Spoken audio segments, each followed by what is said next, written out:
আল্লাহ অন্য কিছুতে না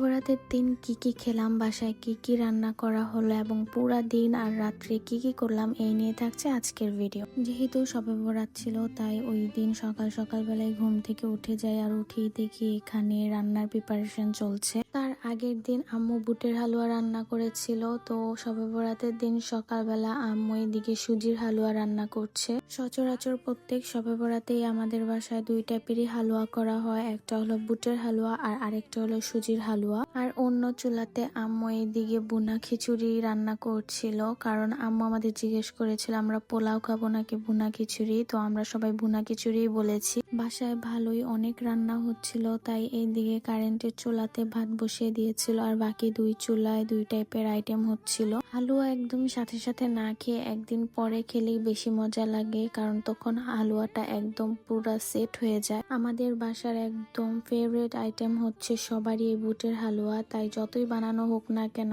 এটা খুব তাড়াতাড়ি শেষ হয়ে যায়। মাহিরা এদিকে শুয়ে শুয়ে টিভি দেখছিল, কারণ ওই দিন সবারই অনেক কাজ ছিল, তো মাহিরা একা ওইভাবে অনেক বিরক্ত করছিল, তাই ওকে টিভি দিয়ে শান্ত করে রাখা হয়েছে। আমাদের বাসার পাশেই হচ্ছে আহাদ মিহাদের স্কুল, তাই ওরা অনেক সময় যখন আম্মু আনতে যেতে পারে না তো ওরা একা একাই এসে পড়ে। এইদিকে সুজির হালুয়া রেডি, বুটের হালুয়াটা সেট হতে একদিন সময় লাগে, কিন্তু সুজির হালুয়াটা সেট হতে দেখলাম কোনো সময় লাগে না, সাথে সাথেই হয়ে যায়। যেহেতু সামনে রোজা তাই অনেক কিছুই ফ্রোজেন করে রাখবে, তাই এদিকে অনেকগুলি মুরগি কিনে আনা হয়েছিল। গরুর মাংস সবসময় আমাদের বাসায় বেশিরভাগ রান্না করা হয়, তো ওই দিনও গরুর মাংস মটরশুঁটি আলু দিয়ে রান্না করা হয়েছিল।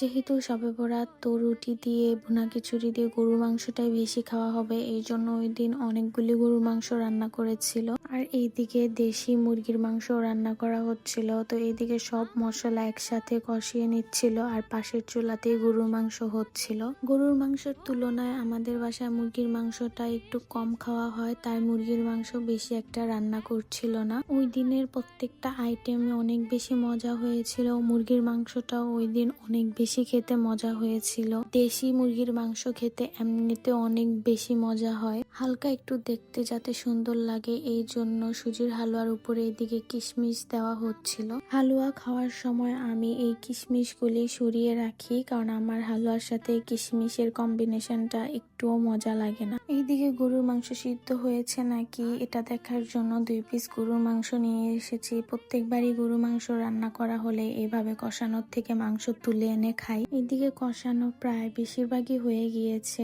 আর 20% কষালে এই গরুর মাংসটা হয়ে যাবে, কারণ মাংস টান দিলেই একটু ছিঁড়ে যাচ্ছিল। ওই দিন যেহেতু শবে বরাত ছিল তাই সিনথিয়ারও স্কুল তাড়াতাড়ি ছুটি দিয়ে দিয়েছে, আর আহাদের তো তারও আগে ছুটি দিয়ে দিয়েছে। আর এইদিকে মাহিরার এখন দিন দিন একটার পর একটা খালি অ্যাক্টিভিটিস বেরিয়ে যাচ্ছে। ও এইদিকে মোড়া খাটের উপরে তুলে তারপর ওইটার উপরে বসে থাকবে। এদিক থেকে কেউ যদি ওকে নামাতে চায় তাহলে ও কান্নাকাটি শুরু করে দেয়, নামে না, এভাবেই মোড়ার উপরে বসে থাকে আর পা ঝুলাতে থাকে। শবে বরাতের দিনে এই যে গরু মাংসটা রান্না করা হয়েছিল এটার কালার একদম কালাভুনার মতো হয়েছিল, আর টেস্টও কালাভুনার মতোই হচ্ছিল। এটা যদি আর একটু চুলাতে বসিয়ে জাল করা যেত তাহলে কালাভুনা হয়ে যেত।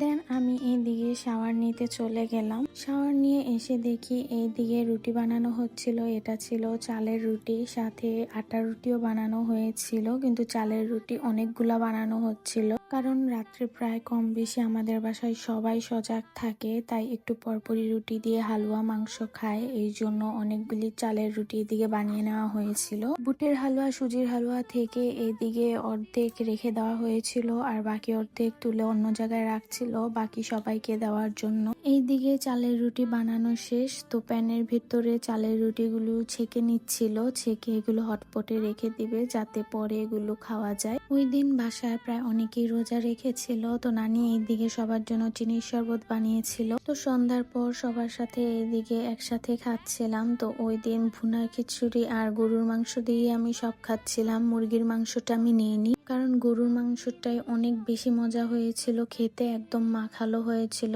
তো এটা দিয়েই ওই দিন খেয়ে ফেলেছি। সন্ধ্যার পরে এইদিকে আম্মু একটু আগরবাতি ধরিয়েছিল, কারণ আগরবাতি ধরালে একটু ভালো সুন্দর স্মেল আসে। নির্ঝরা আর আমি এইদিকে এলইডি লাইট আর আর ক্যান্ডেলগুলি দিয়ে একটু বারান্দাটা সাজাই যাতে দেখতে সুন্দর লাগে। আর এমনিতেও আহাদ বলছিল যে মোমবাতি দিয়ে চলো বারান্দাতে এভাবে দিয়ে রাখি, তো নিশ্চয় আমি মিলে এভাবে এলইডি লাইটও সাথে দিয়ে দিলাম। তো এইটা দেখে তো আহাদ অনেক বেশি খুশি হয়ে যায়, বাট এত বেশি বাতাস ছিল যে বারবার মোমবাতিগুলো সব নিভে যাচ্ছিল। তো অনেক কষ্টে এদিকে তারাবাতি ধরাই। যখন আমরা অনেক ছোট ছিলাম তখন আমরাও এভাবে অনেক তারাবাতি ধরাতাম শবে বরাতে। তো এখন যেহেতু আহাদ ছোট, তো ও প্রত্যেক শবে বরাতে এভাবে তারাবাতি ধরাতে চায়। দেন এইদিকে একটু কফি বানিয়েও খেয়েছি। ওই দিনের কফিটা একটু মজা হয়নি, তো কফি বানিয়ে খেয়েছি যাতে রাত্রে তেমন একটা ঘুম না আসে। রাত 10টার দিকে এদিকে আমাদের বাকি কাজিন গুলিও আসে, তো আমরা সবাই মিলে দেন একটু ছাদে যাই। আর ছাদে যাওয়ার পরেই দেখলাম যে এদিকে প্রত্যেকটা মসজিদ থেকেই প্রায় কম বেশি মাইকিং এর শব্দ হচ্ছিল। আর এই শব্দটা শুনলেই মনে হয় যে না, শবে বরাত আজকে। ওই দিনের চাঁদটাও দেখতে অনেক বেশি সুন্দর লাগছিল। দেন সবাই এসে একসাথে তারাবাতি ধরাই ছাদে। আর এইদিকে আহাদও ধরাচ্ছিল, কিন্তু আহাদ অনেক বেশি ভয় পাচ্ছিল তারাবাতিটা এইভাবে ধরে রাখতে, কিন্তু ও জিদ করছিলই যে ও এটা ধরাবে। দেন রাত 2টার দিকে আমরা এইদিকে পেয়ারা কেটে খাচ্ছিলাম সবাই মিলে একসাথে। দেন রাতে ডিনার করতে করতে প্রায় 3টা সাড়ে 3টার মতো বেজে যায়। তো এইদিকে ভর্তা দিয়ে ডিনার করছিলাম। তো এই ছিল শবে বরাতের ব্লগ আজকের জন্য এতটুকু। Thank you so much for watching.